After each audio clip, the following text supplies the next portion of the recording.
चिड़िया, लड़के वालों का बड़ा घर है, बहुत अमीर हैं वो। एक पेड़ संतरों का और अपनी जमीन भी है उनकी। मगर गौरी बहन, मैंने उस परिवार के बारे में अभी तक कोई जांच नहीं की है। क्या फायदा जांच करने का, चुप करके अपनी बेटी गुड़िया की शादी कर दो, ऐश करेगी ऐश। चिड़िया की बेटी जवान थी, उसे अब अपनी बेटी की शादी की चिंता हो रही थी। रिश्ता एक अमीर घराने से आता है। नदी पर लूसी चिड़िया को मिलती है। चिड़िया, भाग्यशाली है तुम्हारी बेटी जो इतने अमीर परिवार से रिश्ता आया है। सुना है लड़का चिड़ा बहुत अमीर है। हाँ लूसी, सुना तो मैंने भी है, मगर मैंने अभी तक खुद से कोई जांच नहीं की है। जांच क्या करनी है, लड़का अमीर है, कम से कम हमारी गुड़िया को जिंदगी की सारी सहूलतें तो देगा। पक्का घर है, अच्छा खाने को मिलेगा, और क्या मांग है तुम्हारी। अभी तक मैंने गुड़िया से बात भी नहीं की। मैं अपनी बेटी से तो बात कर लूं। हरियाली तोती भी वहाँ आ जाती है। लड़कियों से क्या पूछना चिड़िया, लड़का अच्छा है, परिवार अमीर है, चुप करके हाँ कर दो और शादी कर दो गुड़िया की। चिड़िया अपने घर चली जाती है। गुड़िया बेटी, यहाँ आओ मेरे पास। गुड़िया अपनी माँ के करीब आ जाती है। गुड़िया बेटी, आपके लिए एक अमीर घर से रिश्ता आया है। मम्मा, जो आप करेंगी मेरे लिए अच्छा ही करेंगी, मगर आप एक बार खुद जाकर उस लड़के के बारे में किसी से पूछ ले। मैंने भी यही सोचा था गुड़िया बेटी, मगर सब यही कह रहे हैं कि बहुत अमीर परिवार है, लड़का अच्छा कमाता है। मुझे सबकी बातों में दम लगता है। अब बार बार अगर जाकर पूछ पड़ताल करेंगे तो हो सकता है लड़के वाले गुस्सा कर जाएं। मम्मा, जो करना है आप सोच समझ कर करें। लो, मैंने सोच लिया बेटी, ये रिश्ता आपके लिए ठीक है। गुड़िया भी मान जाती है और फिर दूसरे दिन ही लड़के वाले आते हैं और गुड़िया को बिहा कर ले जाते हैं। माँ, संभालो अपनी बहू को, मैं एक जरूरी काम से दूसरे जंगल जा रहा हूँ, कल तक लौटूंगा। आप कहाँ जा रहे हैं?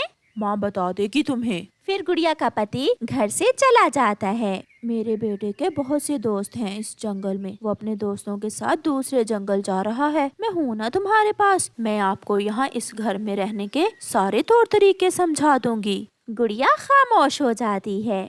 दूसरे दिन सुबह सवेरे ही गुड़िया की सास उसे आवाज देती है, उठो बहू रानी, खेतों से लाल मिर्च तोड़ने जाना है, मेरे साथ चलो। सासू माँ, अभी तो मैंने नाश्ता भी नहीं किया। नाश्ता हम बाद में कर लेंगे, मैंने कौन सा पराठे खाए हैं, हम एक साथ ही नाश्ता कर लेंगे। फिर गुड़िया की सास उसे साथ लेकर लाल मिर्ची तोड़ने ले जाती है। मुझे सांस की बीमारी है, मुझसे ज्यादा काम नहीं होता, तुम ये टोकरी उठाओ और खेत से जितनी भी लाल लाल मिर्ची हैं सब तोड़ लो। मैं कर लूंगी सासू माँ, आप चिंता ना करें। फिर गुड़िया काम पर लग जाती है। मेरी बेटी ना जाने कैसी होगी, मेरा बहुत दिल उदास हो रहा है अपनी बेटी के बिना। अभी नई नई शादी हुई है ना गुड़िया की, 1-2 महीनों में सब ठीक हो जाएगा, ना वो तुम्हें याद आएगी और ना ही उसे तुम याद आओगी। मगर मैंने गुड़िया को बहुत लाड प्यार से पाला था। वो कौन सा किसी गरीब घर में ब्याह कर गई है, बहुत अमीर हैं वो। सासू माँ, मैं थक गई हूँ और मुझे भूख भी बहुत लगी है। क्या वो संतरों का पेड़ हमारा ही है ना? हाँ गुड़िया, वो पेड़ है तो हमारा ही। मैं 1-2 संतरे खा लूँ उस पेड़ से? ना बेटी ना, उस पेड़ से संतरे ना तोड़ना, उस पेड़ के फल मेरे बेटे ने बेचे हुए हैं, हम घर जाकर खाना खा लेते हैं। गुड़िया की सास सीधी मंडी जाती है और वो लाल मिर्ची बेचकर पैसे अपनी थैली में रखती है। फिर वो सास बहू घर आ जाती हैं। साथ वाली जमीन भी बिक रही है, वो भी लेने का इरादा है हमारा, बस थोड़े से पैसे रहते हैं, बाकी का बंदोबस्त तो मैंने कर लिया है। सासू माँ, भूख लगी है। जाओ रसोई से नमक वाला डिब्बा उठा कर ला और एक रोटी पर मुझे भी थोड़ा सा नमक रख कर दे दो और एक रोटी तुम खा लो। मगर नमक के साथ रोटी मैंने कभी नहीं खाई। ये तुम्हारी माँ का घर नहीं है, ये ससुराल है तुम्हारा, यहाँ वो माँ वाले लाड नहीं मिलेंगे, चुप करके खा लो, जो कहा है वो किया करो, मुझे ना पसंद नहीं है। फिर गुड़िया रोटी पर थोड़ा सा नमक रखकर रोटी खा लेती है। गुड़िया का पति भी घर आ जाता है। माँ, बात पक्की हो गई है, चाचा जी से पैसे देने के लिए मान गए हैं, तो फिर बेटा कल ही पड़ोसियों से बात कर लो और वो जमीन हाथ से जाने न देना। आगे आप, आज शाम हम बाहर घूमने जाएंगे। नहीं, मैं बहुत थका हुआ हूँ, मुझे नींद आ रही है। गुड़िया का पति अपने घोंसले में जाकर सो जाता है। बहू, कल सुबह जल्दी उठ जाना, कपास की चनाई करने जाना है, बहुत थक गई हूँ, थोड़ा जल्दी सो जाती हूँ। सब सो जाते हैं मगर गुड़िया जाग रही थी। ये कैसे पक्षियों में माँ ने मेरी शादी कर दी है, इन्हें तो काम से ही फुर्सत नहीं है। क्या फायदा ऐसे अमीर होने का अगर अपनों के लिए समय ही ना हो। सुबह हो जाती है और गुड़िया अपनी सास के साथ कपास की चनाई में निकल जाती है। गुड़िया दोपहर तक काम करती है। सासू माँ भूख लगी है। तो मैं क्या करूं? जब मैं खाऊंगी तुम्हें भी कुछ दे दूंगी। सासू माँ एक बात पूछूं? अगर पूछने वाली है तो पूछ लो। सासू माँ सब कहते थे कि आप बहुत अमीर हैं, बहुत अमीर हैं आप, मगर मैं तो जब से आई हूँ आपको एक वक्त में भी अच्छा खाना खाते नहीं देखा। इसीलिए तो हम सबसे अमीर हैं। अगर हम खाकर उजाड़ने वाले होते तो ये जमीन आज हमारी ना होती। अब पड़ोसियों की जमीन खरीदने के लिए क्या हम बचत ना करें? ऐसे ही दिन गुजरते गए मगर अभी तक भी गुड़िया को ना तो वो घर अपना घर लगा था और ना ही उसे उस घर से रिश्तों का प्यार मिला था। जो गुड़िया हर समय हंसती खेलती थी, वो जब से उस घर में आई थी एक बूढ़ी चिड़िया की तरह हर समय किसी न किसी काम में लगी रहती थी। रात को गुड़िया की सास और उसका बेटा कोई बात कर रहे थे। माँ, अगर किसी तरह हम घर का खर्चा थोड़ा और कम कर लें तो ताया जी के अमरूदों के बाग भी हम ले सकते हैं। अपनी पत्नी को समझाओ बेटे, पहले महीने बाद नमक खत्म होता था मगर अब तो 10 दिन भी नहीं गुजरते कि वो खत्म कर देती है। गुड़िया जब वहाँ आती है तो उसकी सास कहती है, देख नहीं रही हो हम कोई बात कर रहे हैं, तुम जाओ यहाँ से। गुड़िया चली जाती है। इसका मतलब मैं इस घर में तो रहती हूँ मगर मैं इनके परिवार का हिस्सा नहीं हूँ। माँ मैं सह लूंगी, मैं सब सह लूंगी मगर कभी भी आपसे कोई गिला नहीं करूँगी और ना ही आपकी इज्जत पर कोई आँच आने दूंगी। ऐसे रोते हुए गुड़िया अपने घोंसले में सो जाती है। प्यारे दोस्तों, ऐसे ही कई परिवार हमारे समाज में भी होते हैं जो दिखने में तो बहुत अमीर होते हैं। उनके घर की रोशनियाँ बाहर से तो नजर आती हैं मगर अंदर से घर अंधेरे में डूबे हुए होते हैं। अगर रिश्तों में प्यार, मोहब्बत और एक दूसरे के लिए टाइम नहीं तो क्या फायदा ऐसे रिश्तों का, क्या फायदा ऐसे पैसे का जो खुशियाँ ही ना दे सके। आपका धन्यवाद। जंगल में रहने वाली गोरी कव्वी सबसे अलग मजाज की थी। वो किसी से भी बनाकर न रखती। वो हमेशा दूसरों से लड़ाई करती। वो हमेशा दूसरों की बुराइयां करती थी। गौरी बहन, मेरे बेटे ने उड़ना सीख लिया है। तो मैं क्या करूं? जाकर उड़ाओ अपने बेटे को, मुझे क्यों बता रही हो? मैंने खुशी से आपको बताया और आप हमेशा की तरह लड़ना शुरू हो गई हो। फिर लूसी गोरी के पास आती है।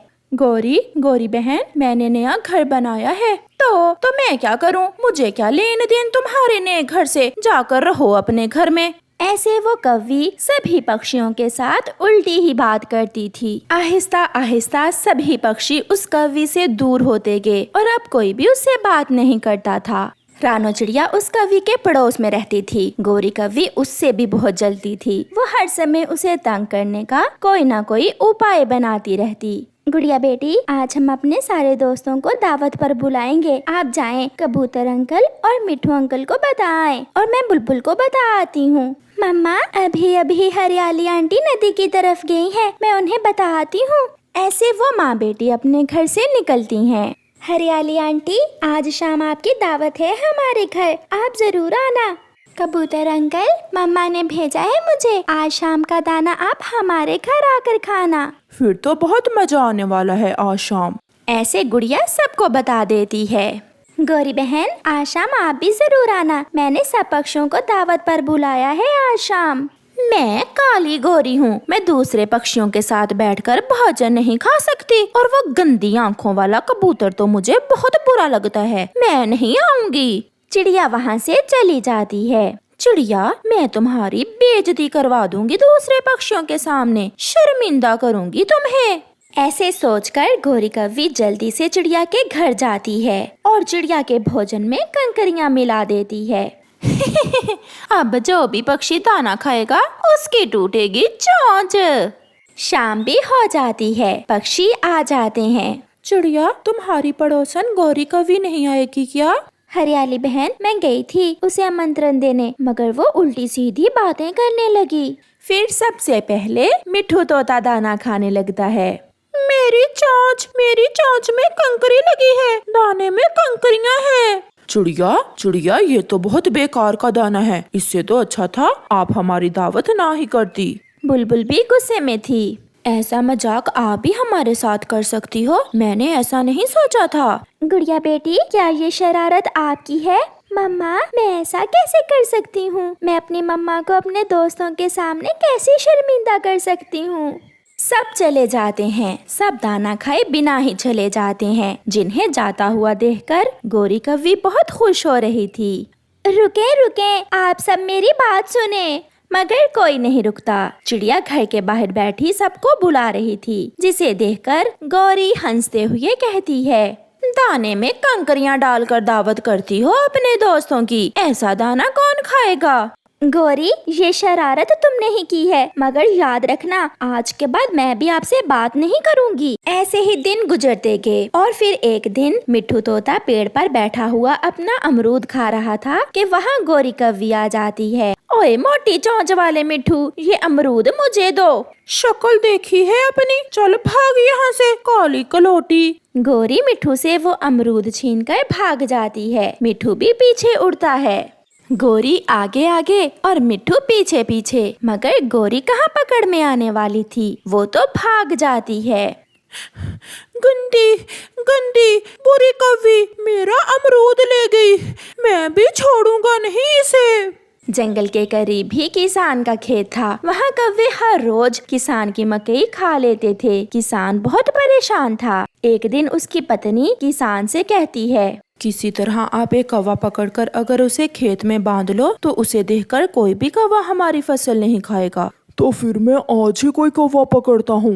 किसान अपना जाल उठाकर चलता है। जाल देखकर सभी कौवे दूर भाग जाते हैं। चलते चलते किसान जंगल में पहुंच जाता है। वो एक जगह दाना डालकर जाल लगा देता है और थोड़ी दूर छुपकर बैठ जाता है। उड़ती हुई गोरी कव्वी जब वहाँ से गुजरती है तो इतना सारा दाना देखकर वहाँ आती है। आज तो बिना मेहनत के ही भोजन मिल गया, पेट भर के खाती हूँ। गोरी अभी बैठी ही थी, किसान अपनी रस्सी खींच लेता है और गोरी कव्वी जाल में फंस जाती है। भागकर किसान भी पहुँच जाता है। छोड़ दो मुझे इंसान, मैं तुम्हारे किसी काम की नहीं हूँ। कोई चिड़िया पकड़ो या कोई सफेद कबूतर, प्लीज मुझे छोड़ दो। मुझे तुम्हारी ही जरूरत थी, काली कौवी चुप करके बैठ जाओ। किसान जाल लेकर वापस जाता है। गोरी की पड़ोसन रानो चिड़िया गोरी को जाल में फंसा हुआ देख लेती है। ये तो गोरी कव्वी है, ये जाल में कैसे फंस गई होगी? मम्मा, हमें इसकी मदद करना होगी। चिड़िया भागी भागी मिट्ठू के पास जाती है।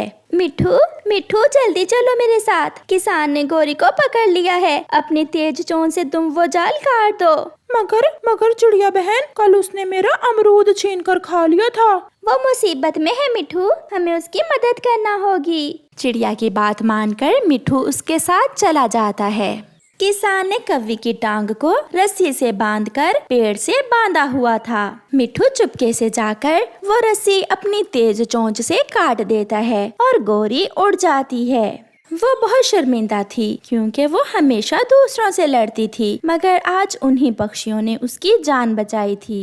मिट्ठू, मेरे भाई, चिड़िया, मेरी बहन, मुझे माफ कर दें।